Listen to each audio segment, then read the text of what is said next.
We're coming, and we ain't backing down. We don't need a bunch of cats in here looking in the mirror. Everybody just do your job. You understand that? Hey, will you shut up? I'm bitterly disappointed with the officiating today. Guys being dudes. And they run through our like through a tin horn, man. Thank you, Lee. Stephen Godfrey, how are you today? The NFL guy's gone. Our NFL guy, Richard Johnson, is indeed gone. He is out in the field doing some work this week covering college football meetings, things of that nature. So you're stuck with us, with Stephen and me. Stephen, you're calling Richard the NFL guy. You've got some college football centric notes on the NFL draft that you want to share with the community. Oh, we're getting this out immediately at the top of the show, specifically because the NFL guy's gone. We can talk about the draft that was in the most collegiate terms possible, except I thought this was going to be really niche and we were going to do like a fun bit on this. And then this unstoppable Eagles trend of drafting Georgia players happened.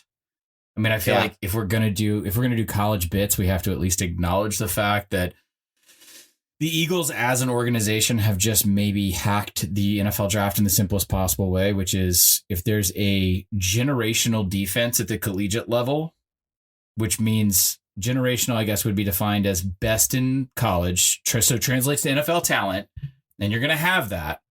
Why don't you just take all those guys for your defense? And that's been their strategy for, that's it. And that is literally for it. 2 years. I'm probably even going to be missing somebody here, but just in the last couple of years, they have gone Jordan Davis and Nakobe Dean, at least last year. Maybe the two best players on that 2021 defense, or at least like the best at the time.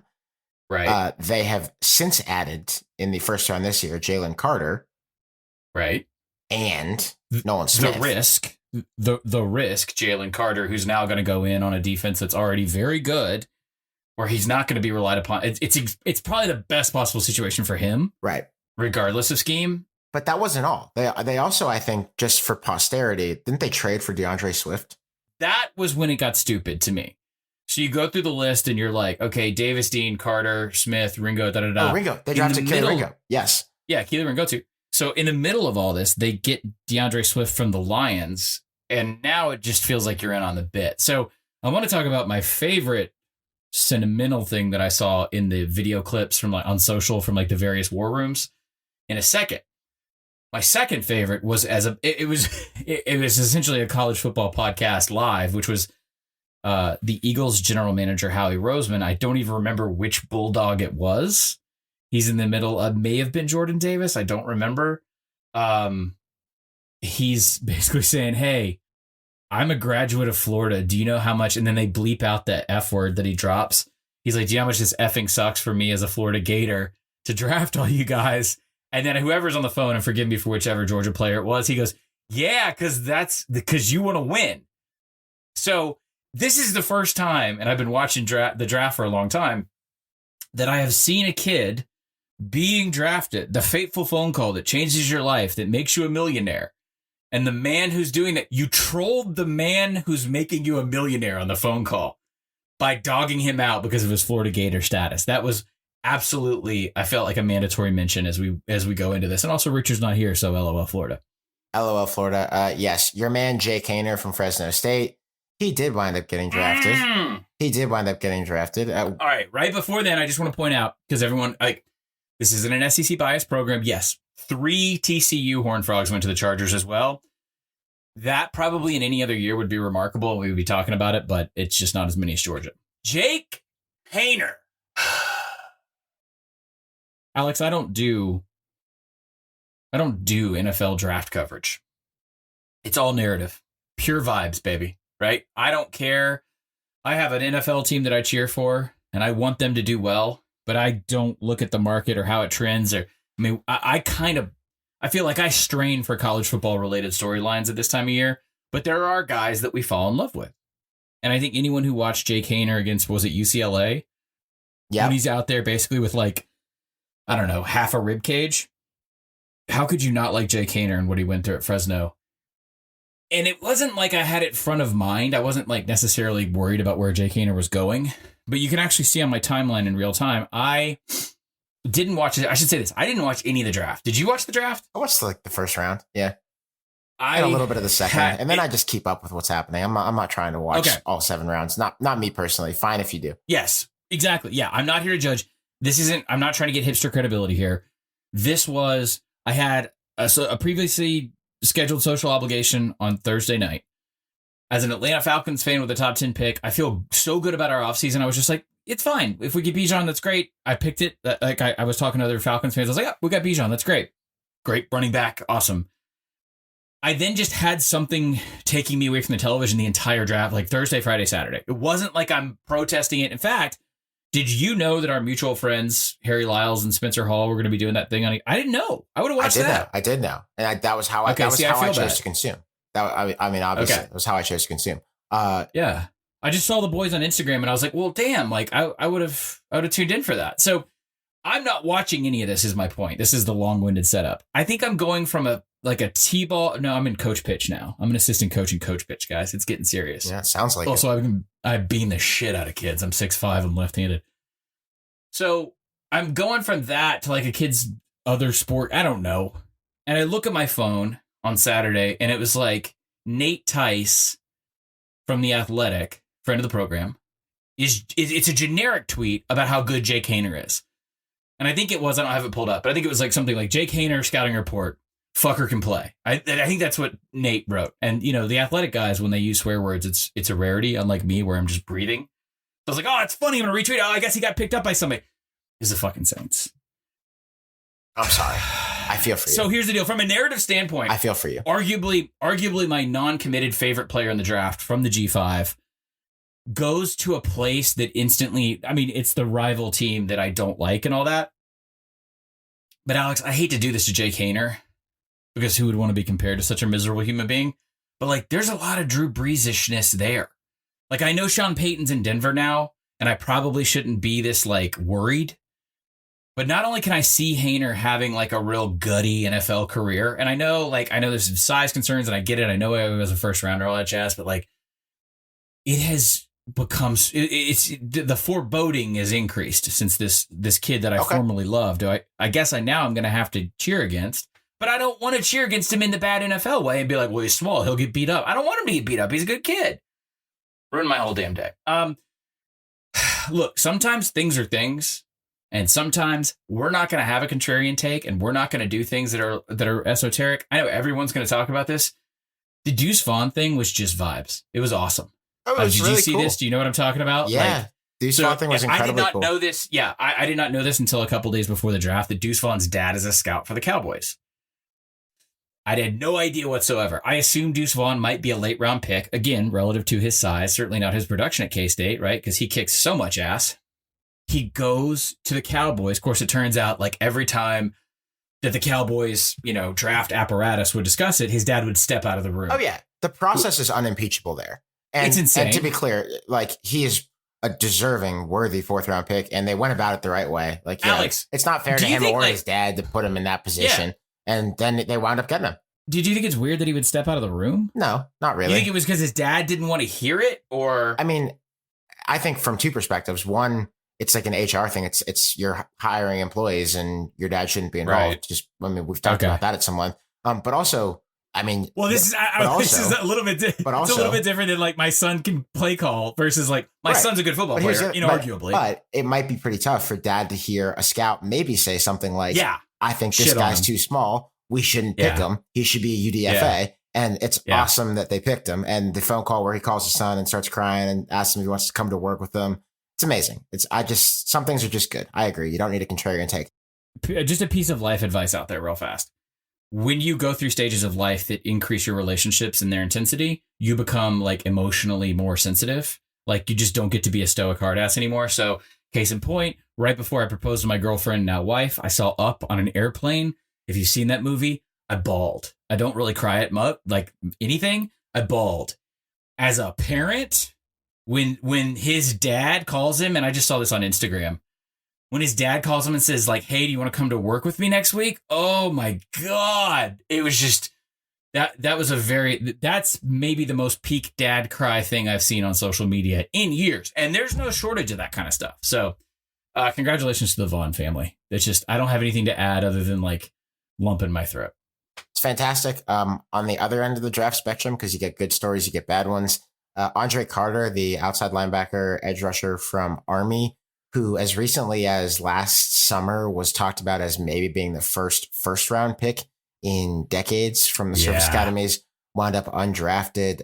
He had a really rough pre-draft situation, had a horrible bench performance. I think he benched like 11 reps at the combine, and also got tossed around a bit at the Senior Bowl, and also just had a significant production drop at Army this year. He had gone from like 17 sacks to somewhere down in the mid-single digits, and just frankly didn't have the year he wanted. So he signs with the Vikings as a UDFA.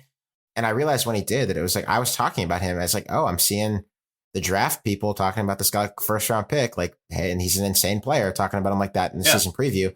And they just kind of forgot about him. And now I see why. He just didn't have the year that he was supposed to have. And I hope that a few months or years in an NFL strength training room help him, and that he gets a chance to play professional football in addition to the other professional obligations that he signed up for when he went to West Point. I don't really want to speculate too much, and there might be an injury concern there or something that's just unknown. But I do think it's safe to say that your commitment that you make at a West Point or Annapolis or the Air Force Academy, the structure and the schedule of that is at times going to run directly opposite to the kind of time and preparation that other draft prospects are taking and undergoing leading up until April. So I guess what I'm banning about is like, usually when kids declare for the draft, that's it. Like they're going to leave their college campus. If they are projected 1st through 5th, 6th even, you're going to go to a facility like there's a huge one, D1, it's called, in Nashville. They have big locations here where it's like, you just work out all the time. You condition all the time. You get your diet as rigorous as it can be. You get ready for your pro day. It's different when you have military obligations. I would remind everybody that this is not the ideal outcome for the service academies who are trying to recruit kids. But also remember, we just got done with this kerfluffle where like he wasn't even going to be allowed to go out for the draft, and there had to be a congressional intervention, and the like academy coaches that I talked to were freaking out because that would have killed their recruiting. So yeah, it remains just an incredibly unique situation at the edge of college sports. I don't know if you're ever going to see Army, Navy, or Air Force put out a 1st, 2nd, or 3rd rounder by the standards of today's NFL. If they did, it would be awesome. I just don't know if that's ever going to happen. Alex, moving on, I just had 2 random quarterback notes, again, from like college vibes perspective. Sean Clifford went to the Packers. Got drafted. Did we think he was going to get drafted? I did not, but I did not. I want to play into your completely secret, completely low-key, but yet very, very real conspiracy that you're undergoing, which is that you are gaslighting all of America into 2023 Penn State.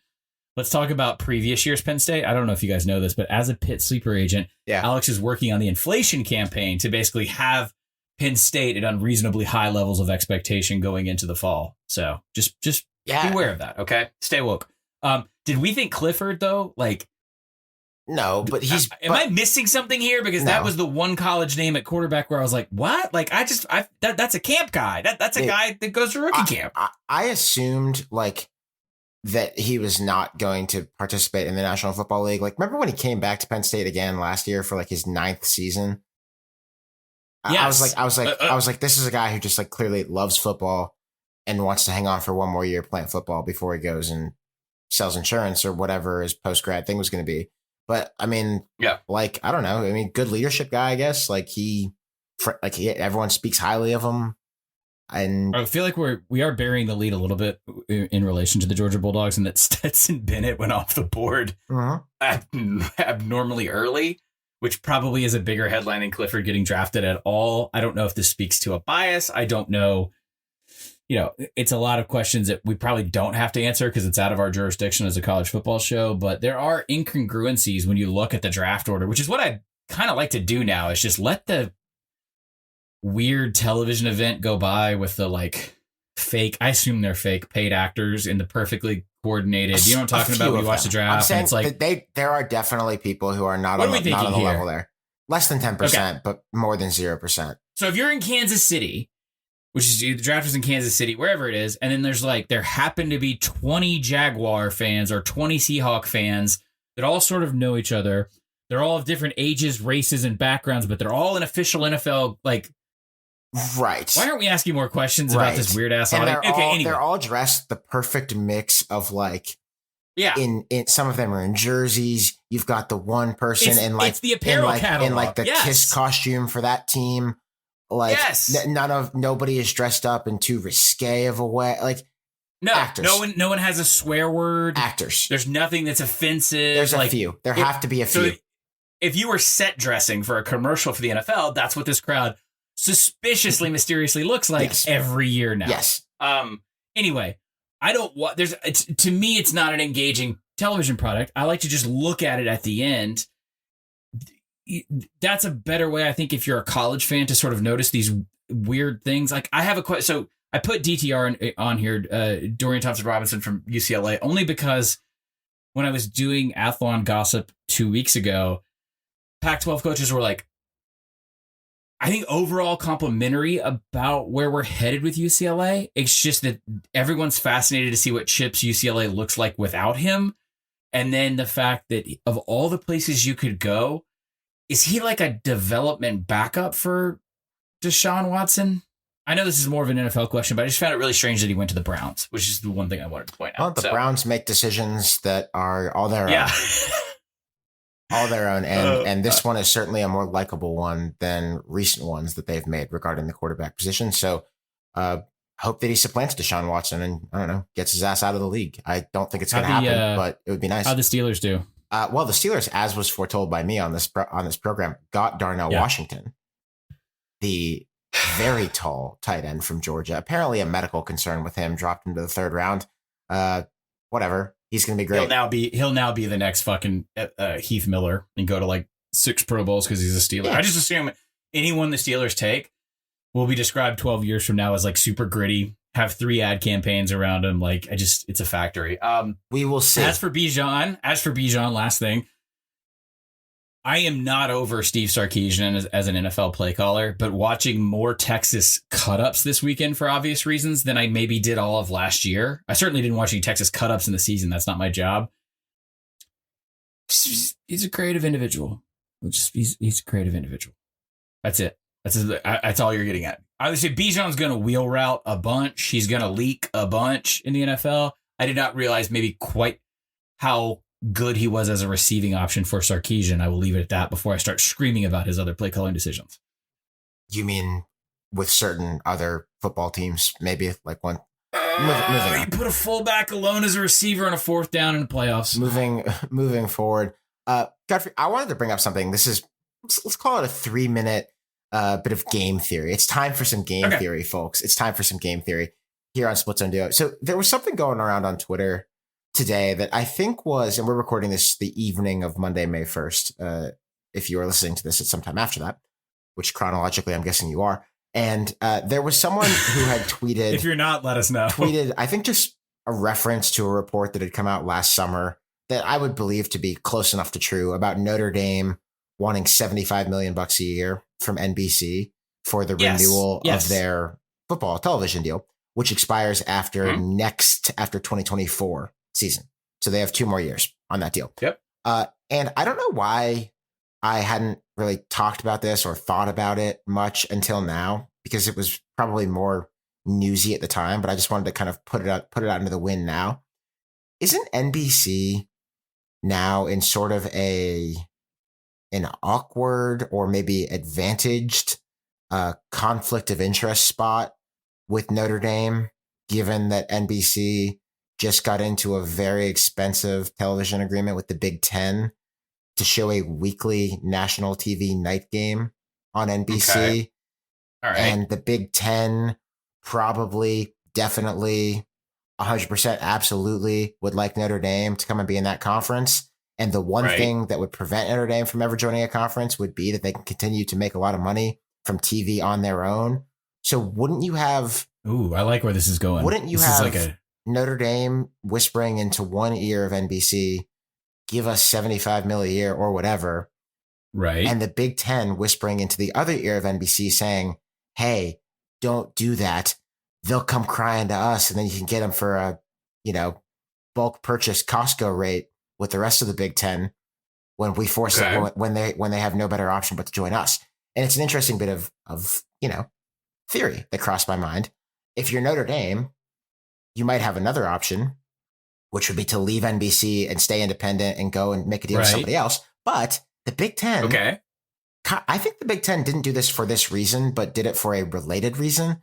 The Big Ten signed an NFL-style TV deal, by which I mean they tried to bring everybody in, except for ESPN, which is a big exception. But they brought in CBS, they brought in Fox, and they brought in NBC. Right. Where's Notre Dame going to go? Like, Fox and CBS are going to have the same issue that I'm describing.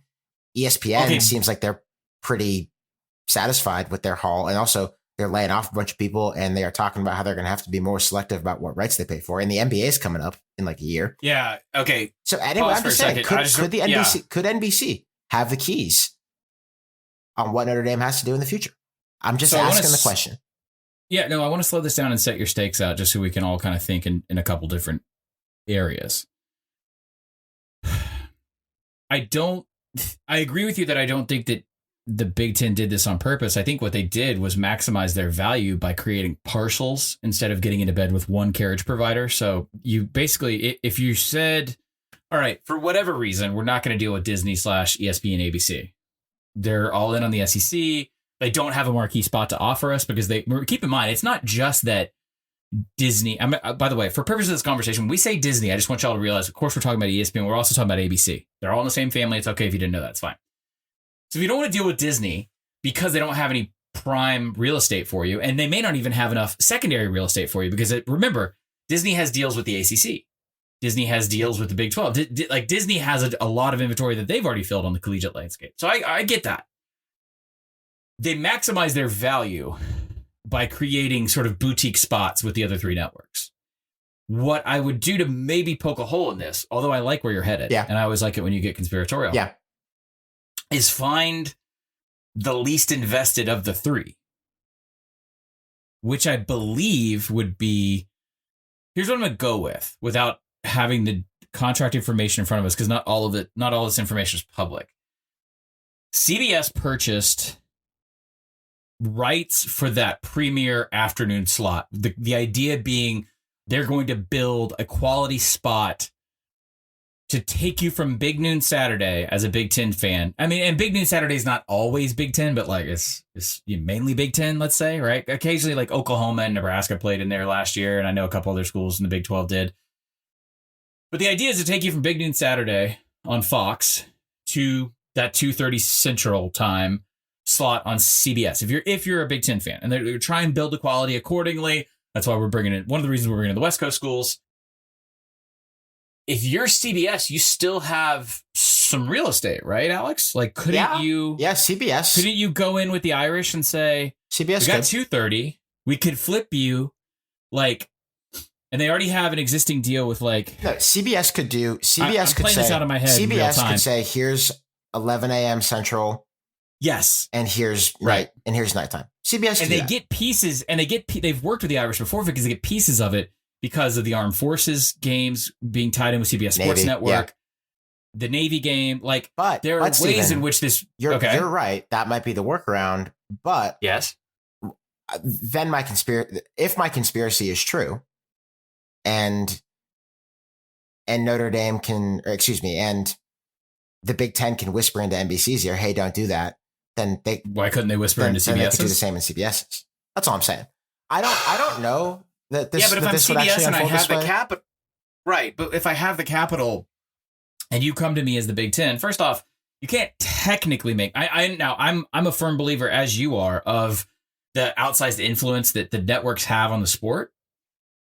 So it could be lost. To be clear, what I'm suggesting, I don't know if it's legal or not. I'm not a legal eagle. Right. No, I don't think it even it's certainly not in the contract. Right. But I do think CBS could say, all right, Big Ten, I know what you want, but we have a deal locked in place with you.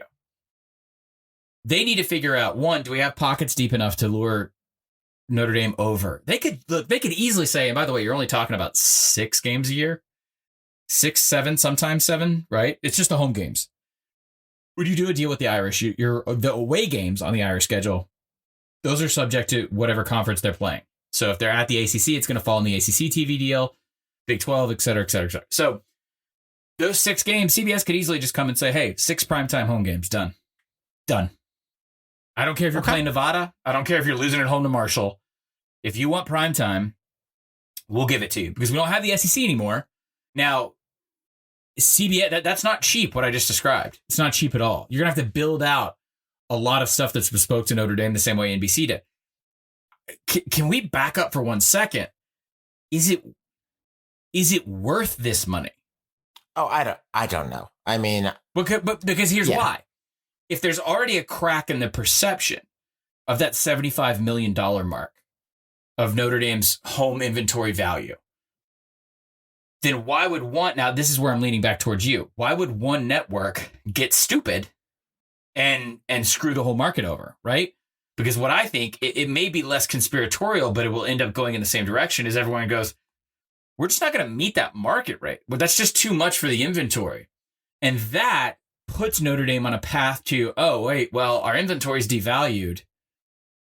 Now we need to sit down and really consider, like, what's our television value going to be over 5 years, over 10 years, et cetera? And does it make more financial sense finally? Because look, guys, if you hate Notre Dame, that's fine. And you're pissed that they're an outlier, that's fine. I know there's a lot of everything from sociological to religious to political reasons to be on one side of the fence, pro or anti. It's very hard to be neutral about Notre Dame in the sport, right? But you can't argue the fact that they had media value doing it the way that they were doing it. Still do. So do they? Because I think your question, I think underneath your conspiracy theory is like, what if the market just isn't there for this? And they do have to go talk to conferences. They're not going to talk to the SEC, right? They're not. So no, nor the ACC. And we all know it's in the contract. But if they go to a conference, they're going to the Big Ten. If But to be clear, I think that you will hear a sort of a laundered narrative that is just coming from Big Ten people who will say things like, don't put my name on this, but I'm just not sure that it works for Notre Dame to stay independent in the modern landscape. And they already solved one thing, that being the playoff, and they kept access to that. And I am not going to doubt their ability to negotiate their way into a TV solution that works for them either. But Alex, are you paying? I'm sorry. No, go ahead. No, I'm just saying, but it's kind of a long but. If you get a little conspiratorial, maybe you get a little tortious interference. I don't know if that's what that would be. Lawyer, you can get on me about that. I don't know. You could see just relationships playing out a certain way where Notre Dame getting the TV deal that it wants gets harder because a conference that would very much like Notre Dame to be forced to join it is also engaged with these parties. Are you paying $75 million for the following? I'm just going to pull one random schedule out. And you're just getting the home inventory here. Stephen, we might want to buy Notre Dame's rights as a company, as Splits and Duo LLC. Let's do it right now. So don't give away our game. It's cool. Don't give away our cap. Okay. Northern Illinois, Miami of Ohio, Louisville, Stanford, Navy, Florida State, Virginia, Miami of Florida. They got both Miamis there. Wow. So got both Miamis, huh? That's one of those Miamis. I think might have made a bowl last year. Oh God, folks, he's a killer. I'll tell you, I'll murder you. It'll be he's in there silent, folks. Wow. Okay, and that's the other thing. Your quips have this innate ability to knock Richard and I off narrative. And they did. They went 6-7 and they lost the Bahamas Bowl. Yeah, get in there, get him good. Yeah. Bowling Green went to a bowl. Is this $75 million? No, this is not. Hey, this is not me trying to prove a point. It's not $75 million. However, I'm curious what TV people think. However, it's a USC road game year for them, so you've got that going on. Okay, I mean, I can do this year, and it's not. Wait, is it a USC road game year for them? This is 24. I just gave you 24. Okay, I was going to say they were definitely at USC last year too. Okay, 23. The first game you get is Tennessee State, which is literally my backyard. Central Michigan, you get the Ohio State game, which honestly, you could sell that alone in terms of the advertising and probably make the money, right? I think that's what you're getting at with the USC. Probably not 75 million, but a lot. Well, you get USC that year too. So do you just eat it in 24 because you're getting is this how a buyer would think? Notre Dame. And by the way, what's the guarantee in the future on scheduling? Not Alex, entirely if clear. you're CBS, if we're sitting in some private jet and you're CBS and we're working this out, right? About stealing you away from NBC. There's a good chance scheduling formats are going to change to make it harder to get P5 opponents, right? Yes, that is going to get harder because as, for instance, the SEC and I think other conferences might follow suit because that's the way it works. Right. You go to 9 games and then you have ADs who are like, hey, do we still have to schedule a Power 5 game? So I'm guaranteeing you Southern Cal and Navy and rotation, some combination thereof of like a Michigan State or like Georgia Tech. I mean, because that's the ACC agreement. Like I'm genuinely curious, and I know we'll get a lot of feedback pro and con about this from listeners, but I don't even know if people in the industry can tell you, bam, that's a $75 million valuation year over year, especially when you don't. One of the beauties of a television deal with a conference, Alex, is that you're not buying the Georgia rights because Georgia might get bad even, believe it or not. You're not buying the Florida State rights. You're buying a conference. And so you're buying there's a certain reliability and a known quantity to what you're buying. And I think that's one thing that's a little scary about Notre Dame. Like you spend $75 million on a potential, what if they're 500 in 2 When years? Notre Dame went 4-8, did Catholics stop watching football at 2:30 Central Time on Saturdays on NBC? They told everybody they were going to because the sport was rigged against honest teams. That's the answer. Okay, that's fine. Notre Dame. Ask your priest. Notre and Dame. then they kept watching. Notre Dame. Call us. I don't post my phone number publicly, but I mean, you can get in touch. We've got emissaries. Hit me up. I'll do You it. could go through like a Jess Matana or a Mike Golick Jr. or any of our Notre Dame people. And we've got a few. Do we have more Notre Dame friends than that? We got at least 2. We have a bunch. I mean, come and talk to us if you want to talk about a DTC offering that might get games, into the hands of your football fans at an affordable rate. Thank you, Irish, for your time. Can I ask as we pivot out, were you concerned for the Irish there? I think that I have. Yeah, I don't know. I feel like you were. I think that I have come to view Notre Dame as an independent, as less an obnoxious thing and more an interesting quirk of the sport. And the Big Ten's rather naked, and the ACC's too, rather naked efforts over the years to try to cajole or to either carrot or stick them into their conferences have actually turned me. They have Notre Dame independence pilled me, is what they've done. They have made me want to root for them to find ways to stay as something of a, I can't believe I'm saying this, renegade school, despite that's being. The difference. I understand why that's, and it is absurd because they're very cop, but you understand what I mean. That's the true difference between this program and the full cast, is that you have a group of people who would murder Notre Dame first, and you have a group of people that would murder Michigan first. It's an interesting proposition. Pick know. your podcast accordingly. Okay. Thank you, Notre Dame. Steven, some quick house announcements here. Tickets are available now for our first live show as a podcast. We are incredibly excited. Been wanting to do this for a long time. It's in Washington, D.C. on June 15th. Go to splitzoneduolive.com. That's splitzoneduolive.com. If you are a Split Zone Duo Patreon subscriber, then you already got an email, or you can find the post on the Patreon page at patreon.com/SCD. They will have a discount code that is special for you to get $10 off your ticket. We hope you take advantage of that, but we really are looking forward to seeing you there. The early response has been kind of mind-blowing to me.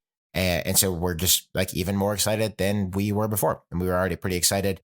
You can get an SCD tailgating gift. You can get food and drink deals all night. There will be an interactive live podcast taping. There will be an off-the-record AMA Q&A session afterward. And it'll just be a chance to meet not only us, and we're very excited to meet you and talk for a while. Hopefully we'll be hanging out afterward for sure. But also to meet other people who love college football in the same way that you do and listen to the show. Washington, D.C., the night of June 15th. It's a Thursday. It's going to be great. SplitZoneDuoLive.com, SplitZoneDuoLive.com, and Patreon subscribers, remember to go ahead and check for the discount code that we sent out to patrons just on Monday night, or you can go to patreon.com/SCD to find it. If you're not inclined to a live show, but you're looking for another reason to be a Split Zone Duo Patreon subscriber, I would say that this last week was one of our best weeks of programming that we have had in a while. I think it was a really good reminder for me of why I like doing this show with you guys. So Godfrey, who is going to be annoyed with this because he doesn't like it when people say nice things about him, really poured his guts into an episode that is incredibly, it is an hour and 47 minutes and probably could have been 2 hours longer. And I would have personally kept listening. And I think a lot of our listeners were too. That sort of chronicles Godfrey's whole story and history and knowledge of Hugh Freeze, the current head coach at Auburn, and the way that Hugh Freeze acted towards Stephen and others, not just at Ole Miss, but before that, but especially at Ole Miss, and especially in the course of the NCAA scandal turned contacting escort scandal that ultimately got him fired, or as Godfrey puts it in the show, Capone on taxes for Hugh Freeze finally getting fired from Ole Miss. It's a classic. Godfrey, well done. Thank you for doing it. Would you like an update? I would. If you haven't listened to the show, go listen to it. I don't love I don't really like a lot of what I do, and it was very hard to do. And if I will probably never listen to it because talk about a weird sort of, that's way too introspective and navel gazing. I got a text message, Alex, Friday afternoon at 6:12 p.m. Central. You want to take a guess who it was from? Man, Steven, I don't know. It's such a bit. I have no idea. Could you tell everyone who it's from? Can you, because this won't surprise anybody. You're sort of like the back end administrator of a lot of the stuff that we do at SCD. Do you recall what time the episode went up? I want to say it was around 2:45 Central. The text had arrived and you had informed me of the text. Certainly not more than like 4 hours or 5 hours after the show came out. So I think the show published at like 2:40 Central. I really do think that. And then you and I did our promotion of the show around 3:00 Central. I'm looking it up as you talk. So, okay. Okay. It's 6:12 Central. If you were betting the over under on 3 hours, you just got the over. It went up at 3:26 p.m. Eastern time. So 2:20. So yeah, about 2:40. So about 2:30 Central. And we got to 6. So 3-ish and a half. Okay. All right. Text message from Hugh Freeze. Is this still Godfrey? Kind of an existential question, I think, Alex. Is this still Godfrey? I was, for full disclosure, and you didn't know, and Alex didn't know I was going to talk about this on the show, but I figured I did not. If there's a good plug for this show, this is it. If you haven't listened to it, I just looked. I was at a Nashville Sounds game for one of my kids' birthdays to take the kids out for one of the child's birthdays. That's it. And I showed it to my wife, who lived this saga with me. And she just laughed. I mean, we just kind of laughed. And I left it alone. The next day, or maybe even Sunday, I forgot about it. I did forget about it. I have no inclination to strike up another off-the-record conversation with this man for reasons that you'll understand if you listen to the episode. I just wrote, yes, it is. This is still Godfrey. Existential search confirmed. I am still me. Got this on Sunday night. You are welcome to come talk anytime to me. Would welcome that. Hope you are well. 2 exclamation points.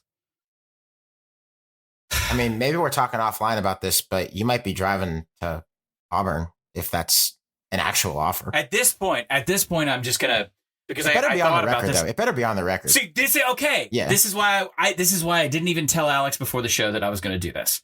I think that if you listen to the show, you'll understand anything from here on out. Well, first off, we'll never, I said I forgave the man. I'm not going to forget. There's no benefit of the doubt that's ever going to be extended to Hugh Freeze again, right? I feel like, and I think the SCD listenership would agree, that any communication heretofore must be conducted on the record. And I mean every single thing. What do we think? No, I mean, okay. This Alex, is the de facto editor of this This operation. is the first so time I'm hearing me. of this, but I'm saying we will send you there. Fortunately, it's not that far, and I think the federal reimbursement rate on mileage is pretty manageable right now. So we will send you there if he agrees to talk with the recorder on. Yeah, absolutely. I would. Love, there's no more. Yeah. There's no more discussion from here on out that gives him the benefit of trying to explain away something, bury somebody, as we used to say in the wrestling business, which means speak ill of someone behind their back. None of that will happen. Every piece of correspondence, I think, has to be public. And if that's the case, then maybe I could get any one of the litany of questions that I asked on the single wing answered. I'll look forward to that. Probably not. Sorry. Let's continue the promo. That's on our Patreon, patreon.com/SCD. Check it out. And remember, if you're a Patreon subscriber, early discounted live show ticket access for DC, June 15th. Huge deal Alex, for us. $5 to be a patron, $10 discount on the ticket. You would get a multiple month discount on your tickets in terms of the cost of this Patreon subscription. So it's a great deal. It's great value. We very much hope to see you there. All right, Stephen. This is the meat and potatoes now, if you would believe it, of this week's show. This is the year 2 head coach vibe check episode. Although we've already talked for 40 minutes about other stuff. So now it's an episode about a bunch of stuff. We did this last year. And we did it shortly after the offseason roster movement sort of settled down. Yeah. Now there is a transfer portal window that closed on the last day of April, yesterday as we record this. So we sort of start to have an idea now of what rosters are actually going to look like and where coaches heading into their second year are as they take their summer vacations and then come back and get to work. Why did we do the vibe check on year 2 head coaches? Because year 2 is an important year. Question. It's an important year. Year 2, in sort of the way that we see this sport, is the year where initial impressions solidify into either a trend or something you can't figure out if it's totally different than the first year, either for good or for bad. It is in the new world of college football where you can very much now start to be considered to get fired if you are not doing your job well. We have seen that at several schools in the last couple of years. It's a big year. It's also, as you know, not everyone's doing the Dion thing where you you turn over your entire roster rapidly. Like the second year is where this team starts to generally be about half, sometimes more your team, players that you wanted to be there. So it's a big year. The time is upon us to check in on coaches in FBS going to their second year. We're going to go on a spectrum from good to holding to could be trouble. Deal? Sound fun? Okay. Good holding, could be trouble. And, you can modify that as you will, as you need. Culver's. So I want to start you out, Steve. We're going basically alphabetically here with schools. That means we're starting in Akron, Ohio. Joe Moorhead. It's good, but it is a contextual good because this is a team that was absolutely abysmal and one of the worst rosters by measure of talent in the FBS. If you didn't pay attention to Akron last year, even though Joe Moorhead is an acclaimed accredited college football head coach, had 2 winning seasons in bowls at Mississippi State, offensive coordinator at Penn State and Oregon. No one's going to blame you. They went 2-10. They were Akron. They beat St. Francis to open the year in overtime, and then they lost, was it 10 games in a row, 9 games in a row? You saw the big P word proof of concept happen on November 26th, 44-12 victory over NIU. You also saw a single point loss to Buffalo. You saw a single possession loss to Eastern Michigan. These are good MAC teams. It takes that long. This was an abysmal roster and they had to flip it. Maybe this is the anti-Dion in that they are doing something similar with none of the attention or coverage for, I guess, ultimately similar and yet also wildly different reasons, in that they're trying to install a base level of stability and competence at Akron. And I guess you could claim Dion's doing the same thing. And I really don't want to talk about Dion much more on this episode, but this was just a resurrection based on some extremely poor recruiting by the previous staff under Tom Arth. Look, no one's gonna expect any MAC coach with the way that this sport is going to act like they're going to be there for 10 years, Alex. But I do think that some of the aspects of the build would show that Joe Moorhead wants to at least have this in a stable, functional state, even if he were to get hired away after 2023. He left a pretty plum job running the offense at Oregon to go and do this. And he's one of my people too. He's from Pittsburgh, and that's not fun. He is a big time Yinzer. I don't think I'm telling tales that Joe Moorhead, even before, during, currently at Akron, has been courted to go OC at other places, including in the pros. This could have been, it may have been better looking in the win-loss column in 2022 if they had portal flipped a lot, and instead they've done just more of your generic recruiting. They have used the portal quite a bit. I'm not saying they haven't. I'm just saying this wasn't designed to be the sort of 1 year run and done kind of like Bobby Petrino at Western Kentucky is my example. Sure. Will Akron win? So here's the context I'm putting this in when I say good. Will Akron win more than 2 games this year? Yes. Will Akron make a bowl? I don't know. Maybe. I think it's going to come down to schedule breaks, and some of these MAC teams in the middle get really, really, really hard to prognosticate and read. That's not me in the journalism world saying that. That's MAC coaches saying that, and that like this league gets very even in the middle, and it gets hard to prognosticate. They could float around 5 to 7. Yeah, absolutely. I would feel comfortable in the 5 to 7 float. You know, I'm almost going to be disappointed if there's not a big bounce because, like, we saw NIU 2 years ago go from winless to winning the conference. The MAC is the most. The MAC is the most upwardly mobile conference in FBS. Okay. Yes. And it's just if they stumble into like one dude, 2 dudes who can score them a lot of points. With that play caller, I don't know. Yeah, the floor was better at NIU. Funny, not going to be evil here. Not. Because, Alex, we love home field. We love home field. That we do. Akron's at Temple. Akron's at Kentucky. That's not going to happen. Akron's at Indiana. If the Akron you're talking about that turns it around quickly is going to have a moment. That would be that. Yeah, that would be that. No comment. Let's move on. Let's make it up to UConn right now. Let's do that. Let's do the home field ad. It's time. Let's do it. I was going to save it for UConn because that's fine. You know what? Actually, we just said that Akron might beat Indiana. I feel like we got to do something nice because the shirt that I'm wearing right now, and we do a video podcast now that goes on YouTube. Yeah. The shirt that I'm wearing right now actually appears in the Year 2 vibes, and so does yours. So we're gonna wait. I was gonna say, Alex, so does mine. And we're gonna wait for the home field read. We're gonna do it guerrilla this week. Okay. Jay Norvell at Colorado State. Not yet though. This is mine. I'm declaring holding because Steve Adazio cost them 2 years of anything whatsoever. Mix of Steve Adazio and the pandemic. Not comparing the impact of those two things on society in general, but for Colorado State football, Steve Adazio was arguably worse. There was nothing growing here when Jay Norvell got to this particular garden, and they went 3-9, which was a repeat of 2021.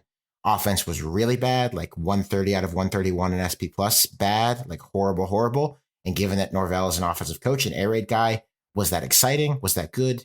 No, wasn't good. But the defense was pretty good and is largely back intact.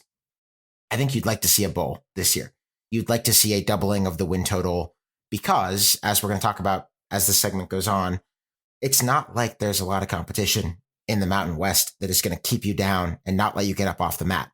There are very few games in this league that are not winnable for a team that is even okay. Like there are maybe 3, like San Diego State, Fresno, and Boise, if you happen to have all 3 of them, which you probably don't on your schedule. And other than that, it's like, you'd hope you could have a chance in any given week. So we are holding, but it's not the most optimistic hold for me on Jay Norvell at Colorado State. Godfrey, Jim Mora Jr. at UConn, and you better be nice, or people are going to know people are going to know that it's a Falcons thing. I don't care. Oh, it is no, it's definitely a Falcons thing because look, I watched 0.0% of college basketball, but I jumped on that UConn train, Daddy. I had them in the finals in the SCD pick and pool. So I love the Huskies. I have the sad Husky shirt somewhere in my office. I'm not wearing it currently. Shout out to my friend No Escalators. I don't know if they're still eating hot sauce on bananas. I love UConn. You got really fortunate with a genuine asshole of a human being and Jim Moore Jr. They won games. They won games in sequence. They won enough games to qualify for a postseason. These are things you could not have said about UConn a long time ago. That's fine. You beat Liberty by 3 as Hugh Freeze was checking out the door. You beat Boston College, and we'll talk about that in a second.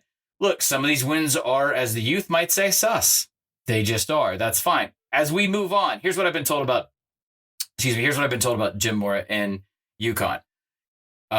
Holding is what I will do for this game, Alex. So we're going lukewarm, been sitting on the table for a while at Culver's, because while he has instituted a sense of stability there, the problem with UConn is not Jim Mora. It's that UConn is in this limbo, right? It's hard to recruit to by virtue of geography, resource, and conferencelessness. And there's not that much he can do to compensate in the long term for this. Sure. Are they more talented entering 23 than they have been in maybe the last 7 years? Yes.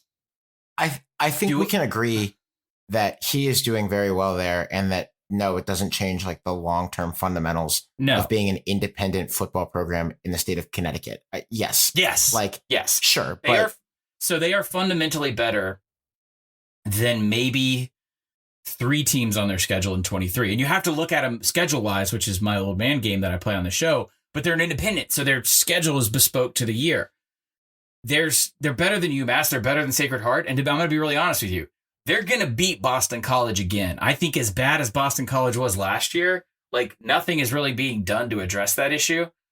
Alex, they have a tougher schedule. Like I think we wouldn't, if we got away from the meme of me and Jim Mora and we looked at the situations, resources, and just the raw talent, there's going to be regression in year 2. Probably. And it's a tougher schedule. Probably. It just is. They're not. Like FIU is another truly suck-ass institution in terms of talent right now. I probably named all their wins because they have to play like teams like Utah State that may have been bad last year, which led to that result. Yeah, but are fundamentally better. Godfrey, jump right into it because I'll do 2 in a row after this. I have you down from Mike McIntyre at FIU. Beautiful transition. Well, I mean, you walked me right into it. FIU was, I would say, better last year in that, for instance, the head coach did not accuse the administration of sabotage on the record to a reporter in the middle of the season. Right. They didn't put out a press release or, a job posting for the job before, months before it was open. Right. Like, I think vibes are certainly improved here. Are they not? Okay. They kind of have to be. Also, they won a few games too. They won a few games. So, like, unlike an Akron, so Akron won 2 games, and FIU won 4. And if you're looking at a development in season, you're not seeing it statistically. You're not. They played Middle Tennessee close to end the year. That's about as good as I can get you. Their wins are highly suspect. The Louisiana Tech team they beat was very much in a first-year situation and installing an offense that just didn't fit yet. And it was like, we're going to take our lumps all at once this year. I mean, they beat a Charlotte team with a fired head coach. Like, I'm not going to rattle through this. There is a fundamental problem here that Mike McIntyre does not fix. So I'm going to say holding in the 4 range, again, because of, like, I know teams are swapping out in the Conference USA world. This is still not a roster that I feel confident to say is better than the FCS programs transitioning in that they're going to see this year. Okay, that's so. fair. I mean, if you swap out the opponents, it's about the same situation. What I want to say is this: Mike McIntyre is the hire that, like, it's the Don Brown hire, it's the Jerry Kill hire, it's that, like. Do you notice the teams I'm talking about here? UMass and New Mexico State, these like woebegone, like last stop before hell. Why are we talking about this in this manner? This is a Miami area FBS level school. A lot of students. There are FIU problems here that you don't hire a Mike McIntyre to overhaul. He is a steward. This is the last job he gets before he gets either the lake house or he pays off the beachfront house. This is not an I'm going to upend perception here. You need a 29-year-old psychopath to do that. And it's not going to be him. It's a good description of taking the FIU job. Fair. Mike Elko at Duke. I will take. Vibes here are good. Better than good. I'm so bought in. Yeah, better than good. Immaculate, even, you might say. Obviously, they won 9 games last year. When I say obviously, it's not obvious. It's one of the least obvious things. You'd have to look for that. You'd have to be watching a lot of college football, which we suspect you are if you're listening to this show. They were infinitely better last year than at any point in the closing years under David Cutcliffe. And as we talked about in the ACC season review, it wasn't any one thing. They were just gradually better at everything, every phase of the game. They went from being pretty bad at just about everything to pretty solid at just about everything. They were not far away from beating Pitt on the road and getting a 10th win right at the end, like near the end of that season. They also played a bowl game, of course. And like, it was better than I imagined it could have been. And this year, they beat Wake. Yeah. They beat like the teams they beat the bad teams and they beat them. And then they also beat quality rosters and they probably should have beaten North Carolina. I don't know how we're qualifying them anymore, but So that's 11 wins. We just called it. That's 11 wins for Duke. And I mean, but it's not a joke. Like, Alex, how is this not a slight against David Cutcliffe, who I have a ton of respect for? But he hung on too professionally. long. We were talking about it during the 2021 season all year. But they didn't flip that roster. They didn't, because they can't. Duke, you can portal to it. It's not a Stanford level problem. No. But for what they did with what they walked in on, and like, I talked to Duke coaches who got hired going into the 0-0 all time, and they said, hey, this is going to be a slow road. It's a defensive-minded head coach. He's highly intelligent. That's the kind of player he wants. Those are all like casual conversation code words, Alex, for like, y'all come back in 3 years. What we said about Kansas when Lance got hired, right? We said he gets 3 year zeros, checking in on 24 and all that. Like, they arrived ahead of schedule. So did Duke. This is a phenomenon I don't understand, but it's becoming a trend. They should not have been that good on offense because David Cutcliffe's last 2 teams were really bad. They were extremely bad, despite his reputation. A lot of returners this year. And also, Godfrey mentioned it's not a Stanford level problem. No, I mean, they actually have some good transfers coming in. The most notable might be Al Blades Jr. from Miami, cornerback, coming in. Going to play DB at Duke. That is a culture change to go from Miami to Duke. That is a different situation. Steven, Billy Napier and the Florida Gators. Big year. I think the vibe here is better win some games. They have had back of house problems that have been well documented around NIL collectives and getting their players properly paid up and modernizing and all of that. Yep. And I think that Richard would tell us that has been improved in recent weeks, and that's very important. But they're going into a year where I don't know that patience is especially high. Their quarterback was just the number 4 pick in the NFL draft, and the entire football world was like, wow, this guy was a god. Why wasn't he better in college? He only started 1 season's worth, and he didn't have great skill position players that year. And we did a whole episode on that. And now their quarterback is probably going to be Graham Mertz.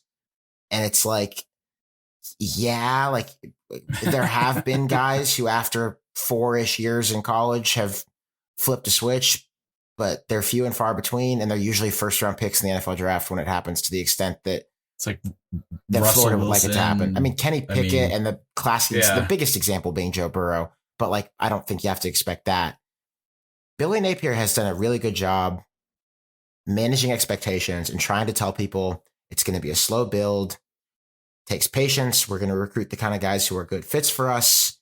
We're not going to worry about ratings and going fast and things like that. And that's smart to say, but they're going to have to win some football games this year after what was not an overall very exciting first year.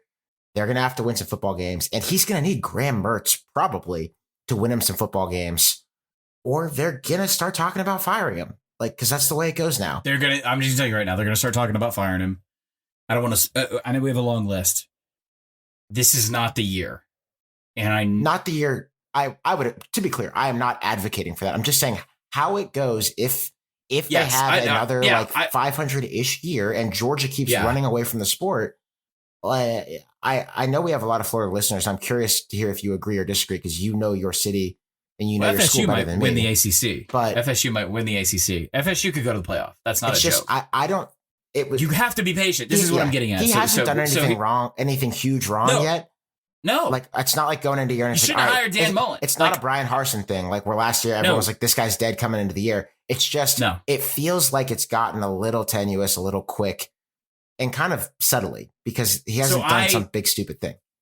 I did a heavy-handed round of applause on multiple episodes last summer, saying he's doing it right. He's shutting up. There's so much work to be done. He's not playing the PR game. I was told by people inside the building, you were correct. That was his tactic. He's going to have to do it twice, and I don't know how long they're going to be patient with us. That's the feeling. And the reason why is you can go... Now, this only works maybe once, and it's never really had to happen in Gainesville since Gainesville became relevant in college football.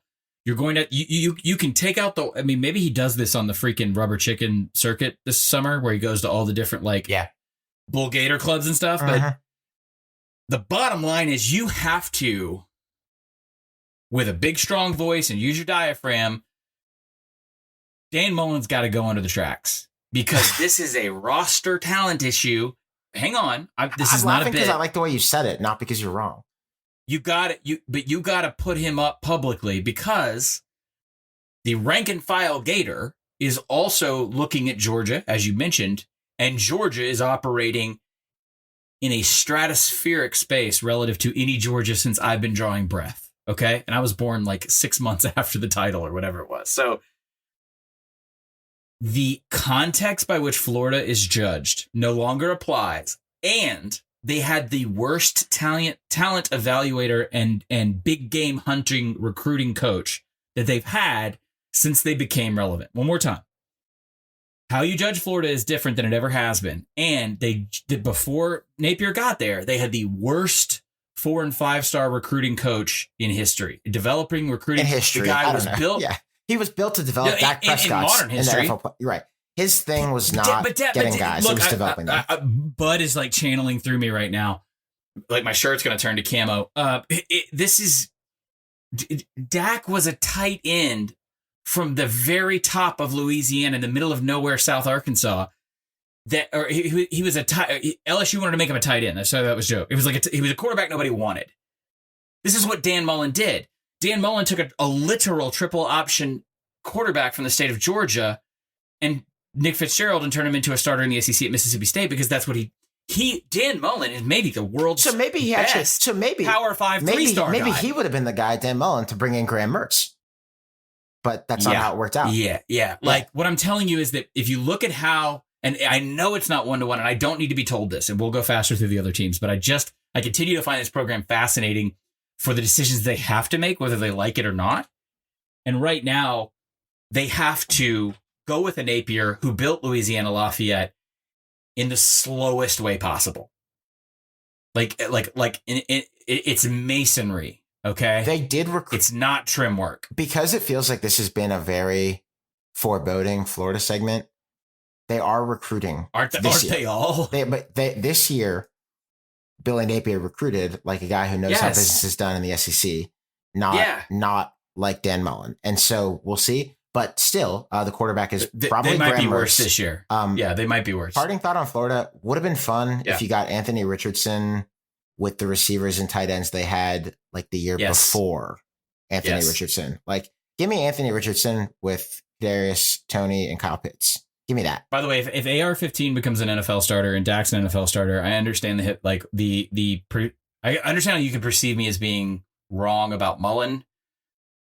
Ask somebody who works for 247. Ask somebody who works for Rival. When you're a Florida school you got to live in the 247 brain. You got to listen to Bud Elliott, and like that shit didn't happen. So, Alex, really fast. I can love Fresno State and Jeff Tedford and his return, and I think it's so rare that like the elderly coach in the second act is worthwhile. It works at Fresno State. He understands it. Won a conference. You don't have Hainer. You have lost a significant amount of roster around him this year. They are going to be worse, but that does not mean that there's a problem. No. This is just an adjustment to losing high-end talent when you are a good G5. This is what they do. This is also Fresno is always going to do this. And they've actually done 2 years in a row this year of 10 wins, but they're going to do 10, 11 wins. There's going to be a 6-6 somewhere. There's probably going to be a 3-9 or a 4-8, and then they're going to be back. And then they're going to be 10 wins. And honestly, that's a totally fine and acceptable standard in my opinion. And it still makes them an example program for where they are geographically in America, where they are as within the budget that they have and everything else. Nothing's wrong at Fresno, but they're not going to be as good this year, and that's okay. Georgia Southern, Alex, I wish I could tell you that we're trending upwards, but I would almost relinquish this one because I don't know what to think. I don't have an answer for this. I thought a lot about it, but I don't have a good answer for you because this is the team that does the glory kill, just like they did under the triple option eras or the gun option eras with the Willie Fritz and the Chad Lunsfords and all that. But like, you beat Nebraska. Chances are, if you're listening to this, you didn't watch a lot of Georgia Southern games down the stretch after they beat Nebraska, and that's the only thing you remember. Not a particularly inspiring season. So do I just remove Nebraska as the outlier and figure out that this is a program that's still transitioning over in terms of offensive identity and recruiting to the Helton standard? I guess Georgia Southern is the definition of holding. If we're going good, holding, bad. Yes. Holding. Last year was bring in the fumigators for everything triple option related. Like they just completely ripped up the identity of their program for what, Godfrey, 40 years? 40 years or so. There's a couple pockets in time in which they got away from it, and they ran those. Any coach that ever tried to do it got ran out of town. I don't think that's going to be the case here. All joking aside, it's just that, and I'm not saying they didn't do things right. Like when I was doing the gossip stuff, Alex, they're already getting acclaim for like, man, they have great athletes on the field. It's a great culture. Helton's a really smart guy. The bones are there. I'm not worried about it overall. I don't. When you only have one season as a sample set, it's a really wonky sample. Yeah. And so I would rather be conservative with the team that I actually cheer for and say we're holding. That's fine. It's deep down inside, Alex. I have like I need 8 wins. I don't even think we said the name of the head coach, but it's Clay Helton. In case you were Clay unaware. Helton, former USC head coach. Yeah. Yeah. Godfrey, show the camera for the people watching on YouTube right now what you're wearing at the moment. Transition. You ready? I'm Georgia Southern, and let's transition to the next team. Alex, take it away. This is my Hawaii Beautiful. Rainbow Warriors Shop at Homefield helmet. Shop at homefieldapparel.com. If you use the promo code SZD20, get 20% off your first order. You can also get discounts in their app every day by downloading the Homefield app. They are dropping new collections with rapid speed over the last couple of weeks from all around the country, including Godfrey. I think some pretty big hosses that are probably going to sell quite a few t-shirts today. Yes. I think I saw. Last week was a very Godfrey-centric week. It was like Virginia Tech, Cincinnati, West Virginia. Like there's a Washington State collection that is on the verge of dropping. There's a Washington State. Yeah, I'm gonna ping Brian Floyd because I just saw it as we were recording. That, oh my God. Also, like in their West Virginia that they just dropped, they dropped a West Virginia Division of Forestry shirt established 1867. Yeah, but did you see the national championship Hokies bass fishing? Because that was the best selling T-shirt last week. I did see that. Yes. Truly glorious. Homefield is always in their bag, and they can be in your mailbox in a rapid amount of time. If you go to homefieldapparel.com, use the promo code SCD20 for 20% off your first order. The vibes are good. The vibes are also good with the Hawaii Rainbow Warriors, who, to be clear, were horrible. They finished 128th in SP+. They got destroyed by Vanderbilt in the first week of the season and were very, very bad.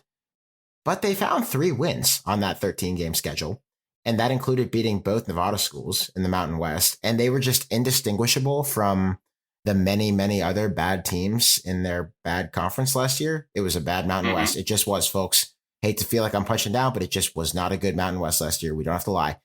And so the fact that they were just like garden variety bad instead of the smoldering crater that Todd Graham left behind when beloved quarterback Timmy Chang came back to take over this program says that things are good. Because I don't think people realize, though we say it from time to time, how bad a situation Todd Graham left. Like he left a significant roster exodus, literally having state Senate hearings about how things are so bad in your football program. And they don't have a stadium. They're playing in a high school field. And they don't have any plans on this. Well, they're playing on their the auxiliary field on their campus that they sort of retrofit into a stadium-ish looking thing. And if you have any criticism of Timmy Chang, I don't know what planet you're on right now. Like this is the best 10-loss season in the history of football. Like the fact that they're functioning as a football program right now, I'm not trying to be hyperbolic. It's kind of a minor miracle. Absolutely, this is going to be bad. This is literal decades of actual disrepair and decay when it comes to the Aloha Bowl, but also the way that Hawaii values its program relative to its expectations. This is a mess. It's going to continue to be a mess. If they can, I'll be honest with you, Alex. The worst thing that can happen for Hawaii is if he rips off 5 or 6 this year or next. I mean, absolute worst thing that could happen, because they're going to justify that and show him, oh, we don't need all these overhauls. We don't need all this stuff. They need it. You got to have it. Like, this program needs help. I understand the setback. I get it. I watch an inordinate amount of academy football. Being different really sucks sometimes. But the bottom line is, you are still a state in the union, okay? You still have fans You're still in a conference. You still have to acquit yourself in certain ways. Rally around the native son for years. Give the guy a total pass. Kansas level pass. The fact that he won any games last year is a miracle. So I would almost exempt them from this process because I just don't know how you could judge. I mean, they have 2 limbs behind their back at this point. Absolutely. It was a perfect 10-loss season for Hawaii, and I'm not kidding. Godfrey, Michael Desormeaux at Louisiana.